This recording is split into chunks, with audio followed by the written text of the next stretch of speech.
మనము పాపము లేని వారమని చెప్పుకున్నాము కదా. మనము సంతోషిస్తున్నాము. మరియు మన పాపము నీతి మంతులను కనుక ఆయన ప్రతి పాపములను క్షమించి సమస్త దుర్నీతి నుండి మనలను పవిత్రులుగా చేయను. చిన్న ప్రార్థిస్తున్నాం.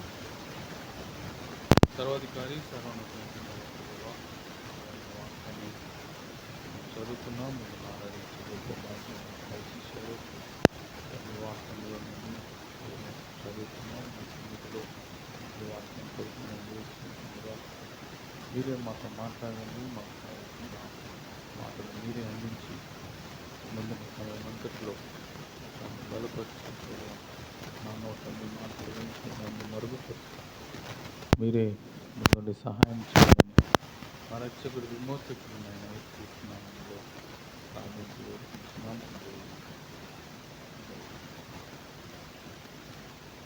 ఈరోజు మనం చదువుకున్న వచన భాగంలో 9వ వచనం చదువుతాను. మన పాపములను ఒప్పుకొని కనుక ఆయన నమ్మదగిన వాడును నీతిమంతుడును కనుక ఆయన మన పాపములను క్షమించి సమస్త దుర్నీతి నుండి మనలను పవిత్రులుగా చేయును అనే మాట మనం చూస్తున్నాం. ఇక్కడ ఈ యొక్క పత్రిక విశ్వాసాలకు రాయబడినట్లుగా మనం గమనించవచ్చు. ఫస్ట్ వర్స్ మనం చదువుకున్నట్లయితే జీవవాక్యమును గూర్చినది ఆది నుండి ఏది ఉండనో మేము ఏది వింటిమో కన్నులారా ఏది చూస్తుమో ఏది నిజానికి కనుగొంటిమో మా చేతులు దేని తాకి చూచినో అది మీకు తెలియజేస్తున్నాము.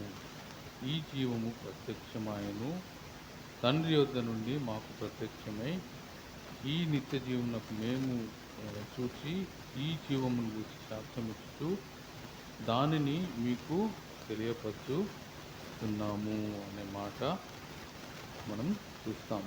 ఇది మరి దేవుడు వెలుగై ఉన్నాడని, దేవుడు ప్రేమై ఉన్నాడని మరి విశ్వాసులకు మరి రాయబడిన పత్రిక అని మనం గమనించవచ్చు.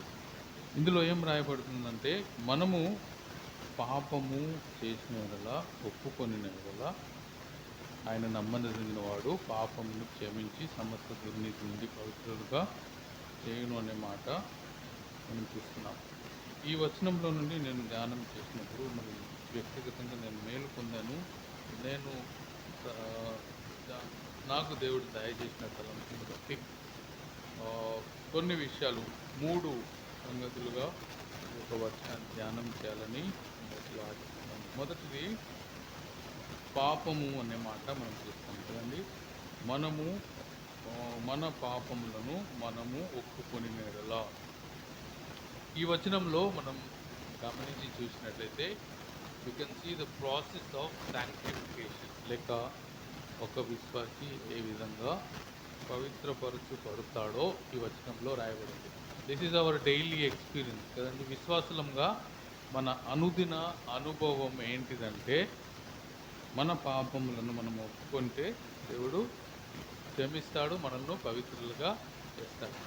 అయితే దీని వెనుక చాలా డిఫరెంట్ ఐడియాస్ ఉన్నాయి. పాపం అంటే ఏంటి, ఒప్పుకోవడం అంటే ఎలా ఒప్పుకోవాలి, పవిత్రులంగా ఉండాలంటే మరి దేవుడు ఏ విధంగా మనల్ని పవిత్రులుగా చేస్తాడు. ఈ 3 విషయాలు. ఫస్ట్ పాపం అంటే ఏంటి, ఒప్పుకొనడం మనం ఎలా ఒప్పుకోవాలి, పవిత్రులుగా చేయడం అంటే ఏంటి అనేది ఈ 3 విషయాలుగా కొద్దిసేపు ఒక 15-20 minutes ధ్యానం చేయాలని ఆశిస్తున్నాను. ఫస్ట్ పాపం అంటే మనం చూసినట్లయితే ఇదే యోహాను పత్రికలో you can see the definition of sin. మనకు అందరికీ తెలిసిన వాక్యమే. 3వ అధ్యాయం 4వ వచనంలో మనం చూస్తే, మొదటి యోహాను 3:4లో చూస్తే పాపము చేయు ప్రతివాడును ఆజ్ఞను అతిక్రమించును, ఆజ్ఞాతిక్రమమే పాపము అనే మాట మనం చూస్తాం. ఆజ్ఞ అతిక్రమమే పాపము. Definition of sin. పాపం అంటే ఏంటి అంటే ఆజ్ఞ అతిక్రమమే పాపము అని మనం చూస్తాం. అయితే మరి ఈ వచనాల్లో మనం చదివినప్పుడు ఆజ్ఞ అతిక్రమము పాపము. మనం ఆజ్ఞను అతిక్రమిస్తే పాపము చేసిన వారం అవుతాం. అయితే ఇక్కడ మనం చూసినట్లయితే మనము వెలుగు సంబంధములము అని మనం చూస్తున్నాం. మనకందరికీ తెలిసిన విషయం ఏంటంటే ఆదాము ద్వారా ఈ లోకానికి పాపం ప్రవేశించింది. ఆ పాపము ద్వారా మనం పుట్టుకతోనే పాపములో పుట్టిన వారము. మన పాపాలను క్షమించడానికి, మన పాపాలను పాపముల నుండి మనల్ని విడిపించడానికి మన ప్రభు అయిన యేసుక్రీస్తు ఈ లోకానికి శరీరము కాల్చి ఈ లోకానికి వచ్చి మరి మన పాపములను తన మీద వేసుకొని మనకు విమోచన విడుదల దయచేస్తాడు. That is the ultimate sanctification కదా. మరి దేవుడు మనకు అనుగ్రహించిన పవిత్రత, మనల్ని పవిత్రులనుగా నిర్దోషులనుగా మనల్ని చేసిన విధానం మనకందరికీ తెలిసిందే. కానీ ఇక్కడ వెరీ ఇంపార్టెంట్ క్వశ్చన్ ఏంటంటే వాట్ అబౌట్ మరి విశ్వాసులుగా కెన్ బిలీవర్స్ సిన్? మనమందరము పాపమును ఒప్పుకొని యేసుక్రీస్తు పిల్లలమైన తర్వాత పాపము చేస్తే అసలు పాపం చేస్తామా, పాపం చేస్తే ఏమి జరుగుతుంది అనే దాని మీద అనేక మందికి అనేక అభిప్రాయాలు ఉన్నాయి. కొంతమంది అంటారు పాపము చేయకూడదు, పాపము చేస్తే దేవుడు శిక్షిస్తాడు, మనం చేసిన పాపాన్ని బట్టి మనం రోగులం అవుతాము. కొంతమంది విశ్వాసులు, కొంతమంది ఎవరికైనా అనారోగ్యం కలిగితే నువ్వు పాపం చేయడం వల్ల నీకు అనారోగ్యం వచ్చింది అని పాపం గురించి అనేకమైన ఒపీనియన్స్ విశ్వాసుల మధ్యలో ఉంది. అయితే బైబిల్ ఏం చెప్తుంది? విశ్వాసులుగా మరి పాపము చేస్తామా, పాపం చేస్తే దానికి సొల్యూషన్ ఏంటిదంటే మనం చదువుకున్న వచనమే. విశ్వాసంగా మనము పాపం చేస్తే ఛాన్సెస్ ఉన్నాయా లేవా?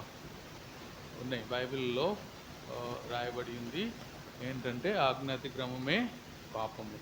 మరి దేవుడిచ్చిన ఆజ్ఞను రెండు విధాలుగా మనం బైబిల్లో చూడొచ్చు. పాపాలు, there are sins of omission, sins of commission అంటే. సిన్స్ ఆఫ్ కమిషన్ అంటే దేవుడిచ్చిన ఆజ్ఞను మనం చేయకపోతే, ఫర్ ఎగ్జాంపుల్ దేవుడిచ్చిన ఆజ్ఞ ఏంటంటే సర్వలోకానికి వెళ్ళి సర్వ సృష్టికి సువార్త ప్రకటించేది, అది దేవుడిచ్చిన ఆజ్ఞ.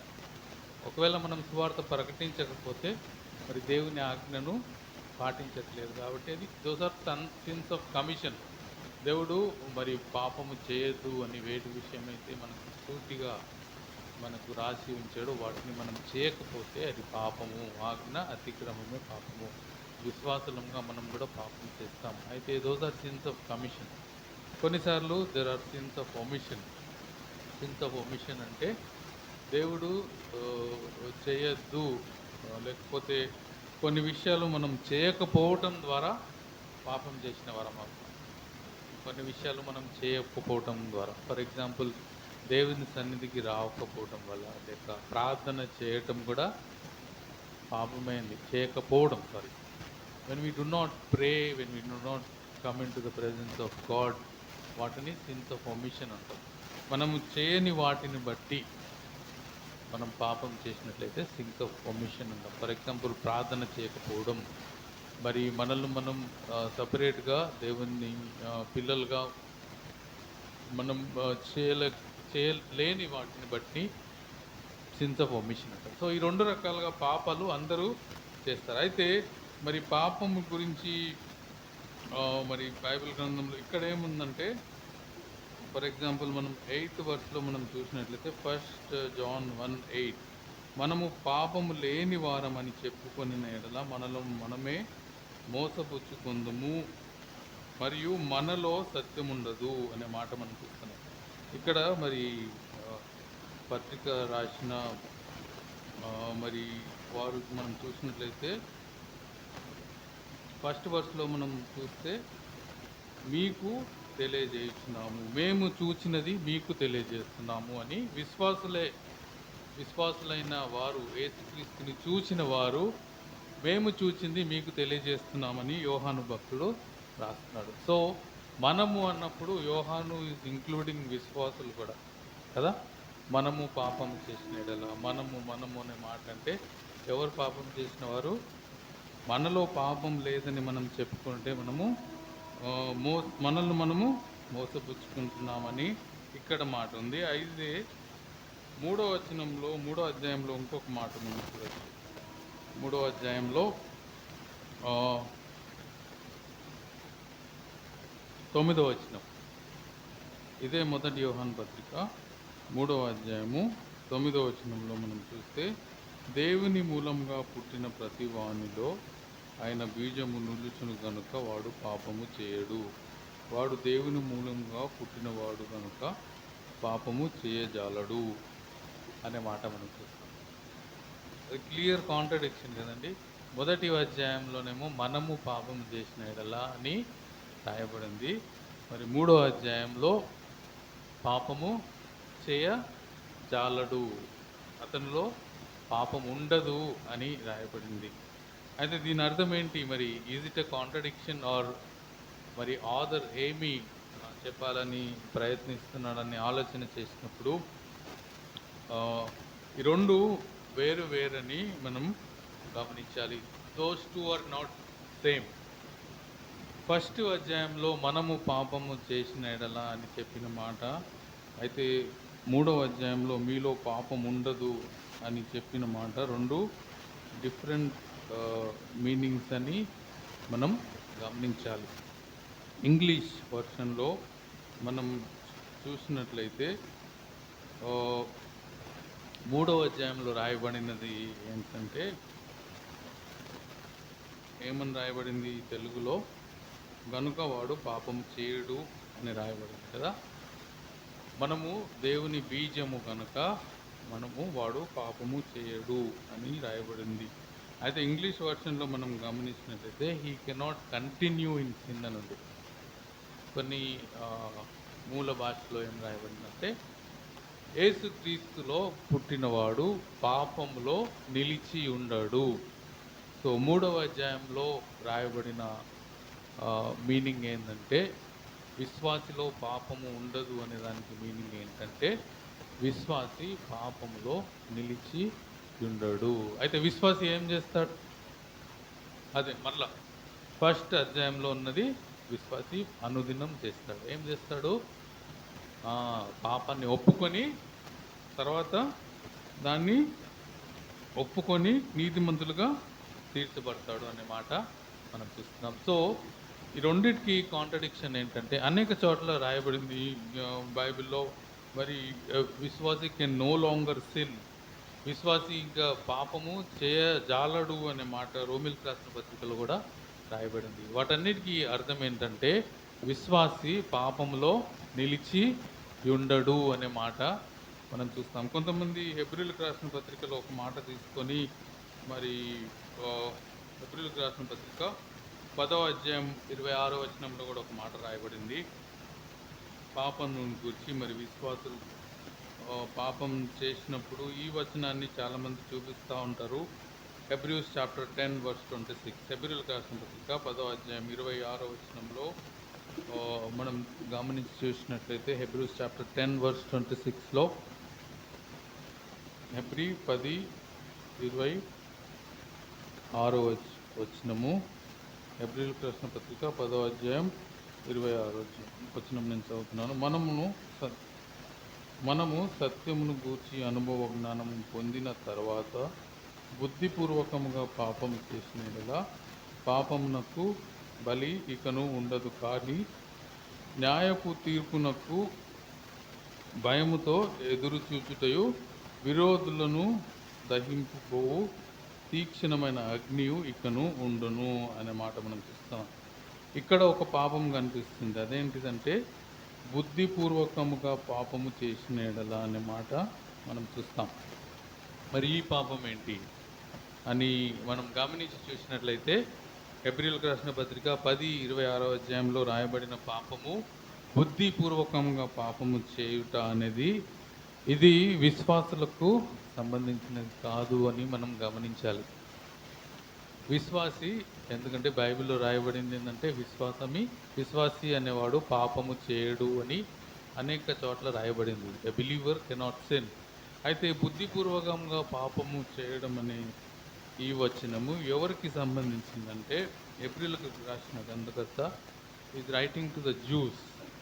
ఒక కామెంటరీలో నేను చదివాను, ఇది యూదులకు సంబంధించి. యూదులకు ఎలా వర్తిస్తుంది అని మనం జ్ఞాపకం చేసుకున్నట్లయితే, ఎందుకంటే యూదులు మరి యేసుక్రీస్తు యొక్క శిలువ బలియాగాన్ని నమ్మలేదు.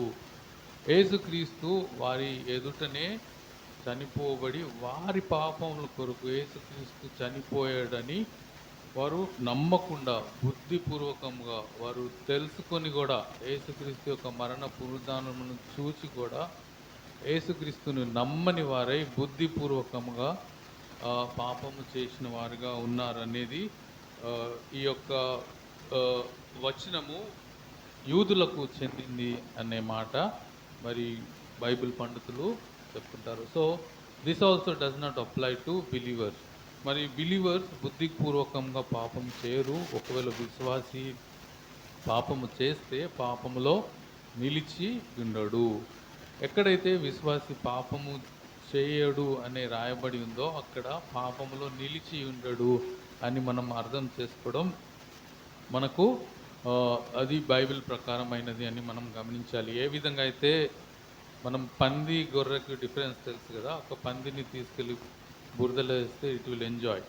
అదేవిధంగా ఒక గొర్రెను మనం బురదలో వేసినప్పుడు ఆ బురదలో దాన్ని కంటిన్యూ అవ్వదు, దులుపుకొని బయటికి రావడానికి ప్రయత్నం చేస్తుంది. అదేవిధంగా మరి విశ్వాసి కూడా పాపం చేయజాలడు. అంతేకాదండి, మన యేసుక్రీస్తునందు విశ్వాసం ఉంచిన మనలో దేవుని ఆత్మ మనల్ని కంట్రోల్ చేసినప్పుడు దేవుని ఆత్మ మనసాక్షి మనల్ని గద్దిస్తూ ఉంటుంది. If we have done any sin, మరి దేవుని ఆత్మ మనకు గద్దింపు దయచేస్తూ ఉంటుంది. కనుక విశ్వాసి పాపము చేయజాలడు అనే మాట మనం చూస్తాం. అంతేకాదు, విశ్వాసికి పాపము చేయాలనే ఆశ, he will not continue in his desire. ఒక్కవేళ ఒక్కసారి పడిపోతే వెంటనే లేచి తను కరెక్ట్ చేసుకొని దేవుని సన్నిధిలో ముందుకు సాగిపోతాడు అనే అర్థము అక్కడ రాయబడిందని నేను అర్థం చేసుకున్నాను. దట్ మేక్స్ సెన్స్ అండి. విశ్వాసులు మరి పాపము చేయరు.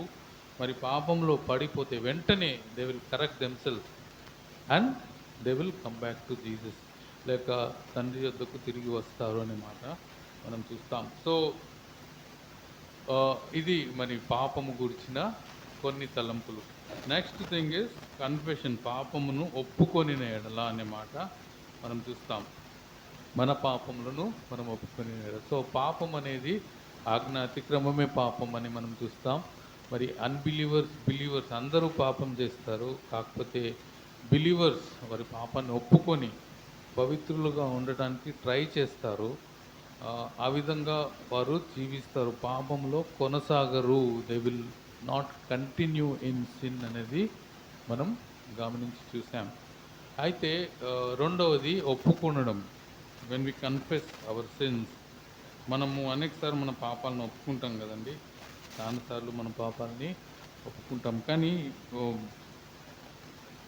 అనేకసార్లు మనం ఒప్పుకోవడంలోనే చాలాసార్లు మనకు అవిశ్వాసం మనం కలిగి ఉంటాం కదండి. అనేకసార్లు when we confess our since, we should know that God is faithful. మీ పాపములు మీరు ఒప్పుకొని ఎడల దేవుడు నమ్మదగిన వాడు, కనుక సమస్త దుర్నీతి నుండి దేవుడు మిమ్మల్ని విడిపిస్తాడు అనే మాట రాయబడింది. అనేకసార్లు there are two kinds of confession. అనేకసార్లు ప్రాక్టికల్గా మనం ఆలోచించినప్పుడు మన ఒప్పుకోవడంలో మనం నమ్మకంగా ఉండము. ఒప్పుకొని మరలా తిరిగి పాపం చేస్తాం. ఒప్పుకునేటప్పుడు కూడా మనకు ఒక డౌట్ ఉంటుంది కదా, దేవుడు క్షమిస్తాడో లేడో, అదొక డౌట్ ఉంటుంది. ఇంకొక డౌట్ ఏముంటుందంటే, నేను తిరిగి పాపం చేయకుండా ఉండగలుగుతానో లేనో అనే డౌట్ మనకి ఉంటుంది. అందుకే మరి ఇక్కడ మనం చూసినట్లయితే whenever we confess our sins, మన పాపాలను ఒప్పుకొనినప్పుడు నెక్స్ట్ టైం చేయకుండా ఉండాలంటే ఆయన నమ్మదగిన వాడని మనం నమ్మాలి. అదే రాయబడింది కదా. మనము మన పాపములు ఒప్పుకొనిన యెడల ఆయన నమ్మదగిన వాడును అని మనం గమనించాలి. ఎందుకంటే అనేక విశ్వాసులు మరి they keep continuing in sin. వారి పాపంలో ఎందుకు కంటిన్యూ అవుతారంటే వాళ్ళు ఒప్పుకొనినప్పుడు మరి దేవునికి సమస్తాన్ని అప్పగించుకోరు. దేవుని యందు మనం విశ్వాసం ఉంచిన యెడల దేవుడు నా పాపాలని క్షమిస్తాడు అనే పూర్తి నమ్మకం మనము ఉంటే మనము తిరుగా పాపము చేయం. ఎందుకంటే యేసుక్రీస్తు కూడా వచనాలు నాకు గుర్తులేవు కానీ మనకు తెలుసు అనేకసార్లు యేసుక్రీస్తు మరి పుట్టి వాడిని స్వస్థపరిచినప్పుడు మరి అనేక మందిని స్వస్థపరిచినప్పుడు పక్షవాయువు వాడు కానీ మరి దేవుడు ఎవరిదైతే పాపాలు క్షమించాడో వారి పాపాలు క్షమాపణ పొంది క్షమించిన తర్వాత దేవుడు ఒక మాట పలుకుతాడు, ఇకను పాపము చేయకుము, సిన్ నో మోర్ అని వారికి చెప్తా ఉంటారు అన్నమాట. అంటే మనము పూర్తిగా దేవుని యందు విశ్వాసం ఉంచి ఆయనకు మనం అప్పగించుకుంటే we will not sin anymore. మనం ఇంకా పాపము చేయకుండా ఉండాలంటే మన ఒప్పుకోలు అనేది it should be whole hearted confession. అనేక మంది క్యాథలిక్స్ మనం చూసినట్లయితే వారు పోపు దగ్గరికి వెళ్ళి వారి పాపాలు ఒప్పుకుంటారు, మళ్ళీ బయటకు వచ్చి అదే పాపాలు చేస్తూ ఉంటారు. That is not whole hearted confession. Whole hearted confession మనం కలిగి ఉండాలి అనే మాట మనం చూస్తాం. లూకా రాసిన సువార్త 15వ అధ్యాయంలో మనం యేసుక్రీస్తు ఈ లోకంలో ఉన్నప్పుడు మరి దేవుడు మరి హృదయాన్ని గమనిస్తారు కదా. సుంకరి పరిసయ్యుల ప్రార్థన వారిద్దరూ ఒప్పుకున్నారు. ఎవరు ఏ విధంగా ఒప్పుకున్నారో మరి లూకా సువార్త 18, 13, 14 వచనాలు మనం చూస్తే వారు ఏ విధంగా ఒప్పుకున్నారో మరి the observation of Jesus Christ. యేసుక్రీస్తు అక్కడ ఉండి మరి ఎటువంటి అబ్జర్వేషన్స్ చూశాడో మనం చూడొచ్చు. యేసుక్రీస్తు చెప్పిన ఉపమానం కదా, లూకా రాసిన సువార్త 18వ అధ్యాయం 13వ వచనం.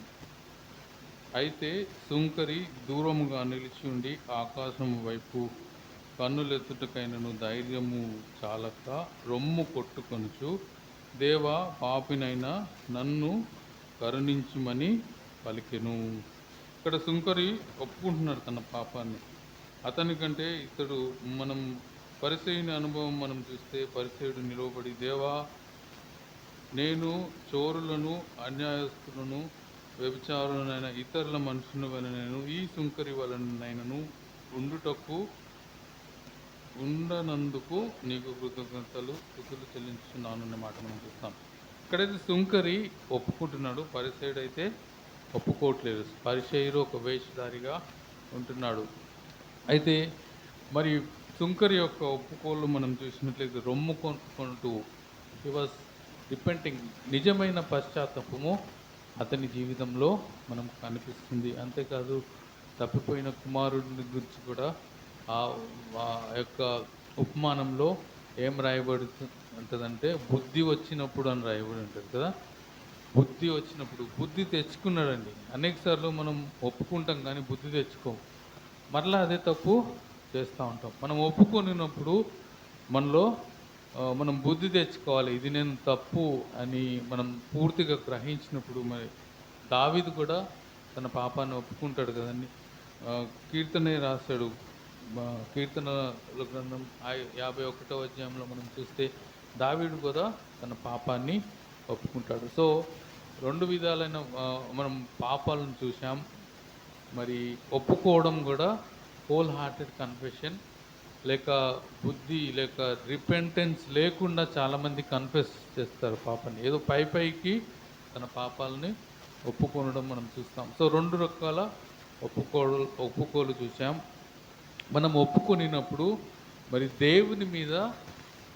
దేవుని సామర్థ్యం మీద మన కన్ఫెషన్, మన రిపెంటెన్స్ డిపెండ్ అయి ఉండాలి. మన స్వబుద్ధిని కాదు. ఇకను మనం పాపం చేయకుండా ఉండాలంటే, ఒప్పుకొని విడిచిపెట్టాలంటే, అతిక్రమమును దాచిపెట్టువాడు వర్ధిల్లడు కానీ వాటిని ఒప్పుకొని విడిచిపెట్టువాడు ఆశీర్వాదం పొందుతాడని రాయబడింది కదా. సో ఒప్పుకొని విడిచిపెట్టాలంటే మన ఒప్పుకోల్లో మరి దేవుని మీద ఆధారపడినప్పుడు మనం దానిని విడిచిపెట్టగలుగుతాం.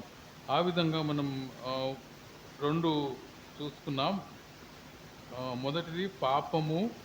పాపము మరి బిలీవర్స్ చేస్తారు. నమ్ముకున్న వారు పాపం చేస్తారు. నమ్ముకొనని వారు కూడా పాపం చేస్తారు. కాకపోతే నమ్ముకున్న విశ్వాసములు పాపములో నిలిచి ఉండరు.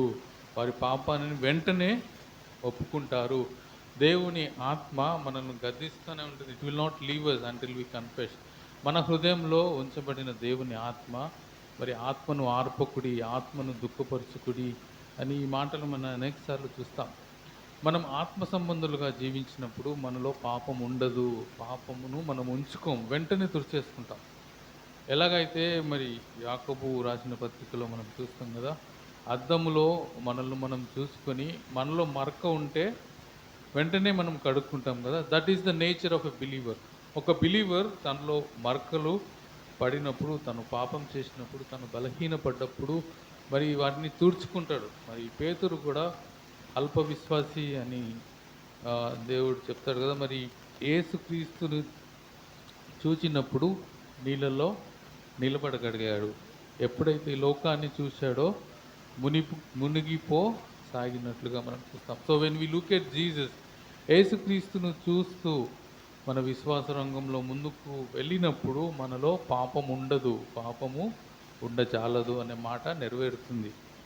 యోహాను రాసిన పత్రిక 3వ అధ్యాయంలో రాసిన మాటలు మనలో సత్యం అవుతాయి. ఎప్పుడు ఆయనను చూస్తూ మనం ఈ లోకంలో నడిచినప్పుడు. సో విశ్వాసముగా మనం పాపంలో నిలువము. ఎప్పుడైనా మనం తప్పు చేసినట్లయితే మరి యేసుక్రీస్తు శిష్యులు కూడా అనేక సార్లు బలహీనపడతారు కదా. అప్పుడు యేసయ్య పలికిన మాట ఏంటంటే, ఆత్మ సిద్ధమే కానీ శరీరము బలహీనం. మన శరీర బలహీనతలను బట్టి అనేక సార్లు మనం పాపంలో పడే ఛాన్సెస్ ఉన్నాయి వెంటనే. కానీ మనకు రియలైజేషన్ అవ్వగానే ఆ పాపాన్ని మనం ఒప్పుకుంటాం. రెండవది, మనం ఒప్పుకునేటప్పుడు మన హృదయపూర్వకంగా ఒప్పుకోవాలి. ఏ విధమైన సందేహం లేకుండా దేవుడు నన్ను క్షమిస్తాడు, దేవుడు నన్ను బలపరుస్తాడు అనే ధైర్యంతో మనం ఒప్పుకోవాలి. కొంచెమన్నా సందేహం కలిగినట్లయితే మనం తిరుగా ఆ పాపంలో పడే ఛాన్సెస్ ఉన్నాయి.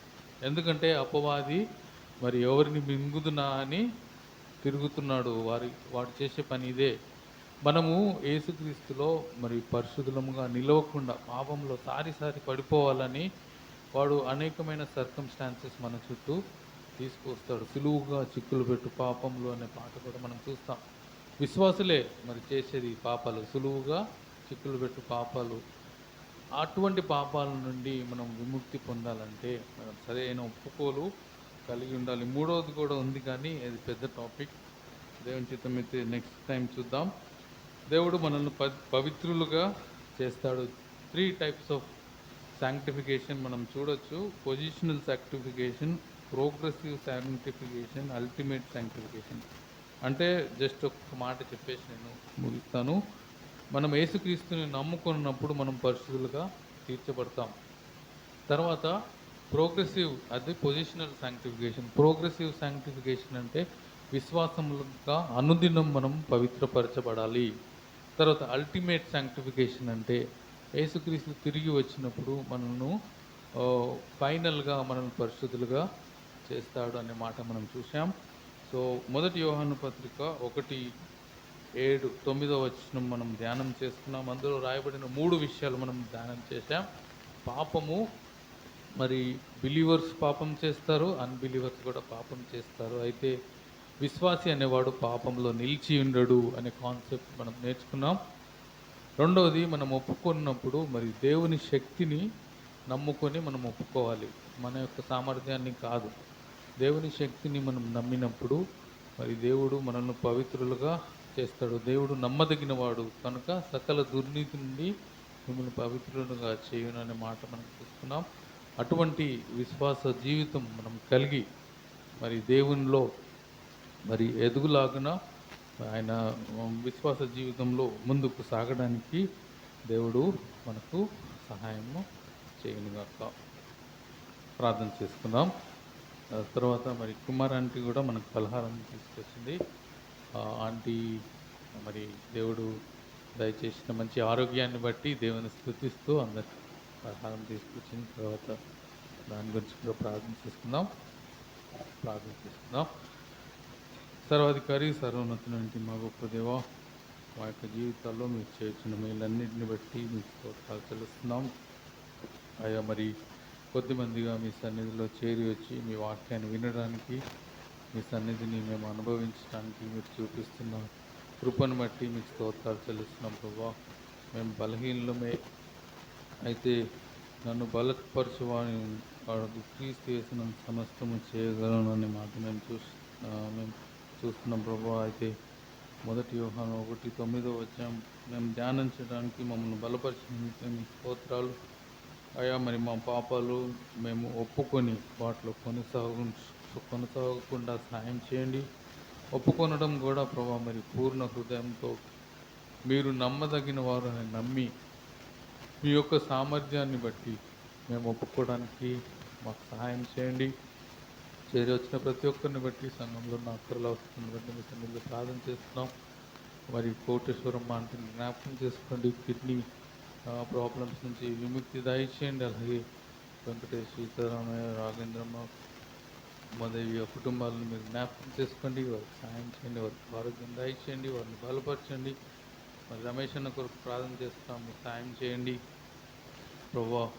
మీరే కృప చూపించండి. మరి ఏ విధంగా సర్జరీ ఎలా చేయాలో అన్నిట్లో మీరు మీ యొక్క నడుపుదల దయచేయండి. సమస్తము సమకూర్చి జరిగించమని సన్నిధిలో వేడుకుంటున్నాం. అలాగే చేరవచ్చిన ప్రతి ఒక్కరిని బట్టి చిన్నపిల్లలు, యవనస్తులు, మరి ఉద్యోగస్తులు, సంఘంలో ఉన్న ప్రతి ఒక్కరి అవసరతను బట్టి మీ సన్నిధిలో ప్రార్థన చేస్తున్నాం ప్రభావ. మరి తరవాడిలో జరుగుతున్న పరిచర్య, అక్కడ ప్రోగ్రామ్స్ని బట్టి మరి December 31st night Christmas programmes అన్నింటిలో మాకు తోడైండి, నడిపించండి. విజయం సండే కూడా మీరు అనుకూలపరిచి మాకు నడిపించండి అయ్యా. మరి కుమార్ ఆంటీ మరి దయచేసిన మరి ఇచ్చిన పలహారాన్ని బట్టి మీ సన్నిధిలో ప్రార్థన చేస్తున్నాం. వారి కుటుంబాన్ని దీవించండి. మరి వారి కుటుంబాల్లో మీరు చేసిన మేలుని బట్టి, మరి ఆంటీకి వైర్స్ తీయడానికి మీరు చూపించిన కృపను బట్టి, దయచేసిన ఆరోగ్యాన్ని బట్టి మీరు స్తోత్రాలు చేస్తున్నాం. అరుణ్ ఉద్యోగంలో కూడా మీరు తోడైండి నడిపించారు, ప్రమోషన్ దయచేశారు. మరి ఉద్యోగంలో తోడైండి నడిపించండి. ఆ కుటుంబంలో మరి మీరు చేసిన మేలన్నింటిని బట్టి మీకు స్తోత్రాలు చేస్తున్నాం. వారి పలహారాన్ని దీవించండి. టెన్షన్గా మీరు వచ్చు బలం మీ రాజ్య వాడుకున్నాము. ముందున సమయం మంత్రుల్లో మేము తిరిగి కలుసుకున్న పర్యంతరం మా అందరికీ తోడైండి నడిపించమని మా రక్షకుడు విమోచకుడైన యేసుక్రీస్తు నామములో ప్రార్థించి వేడుకుంటున్నాం తండ్రి. ఆమేన్. అందరికీ వందనాలు.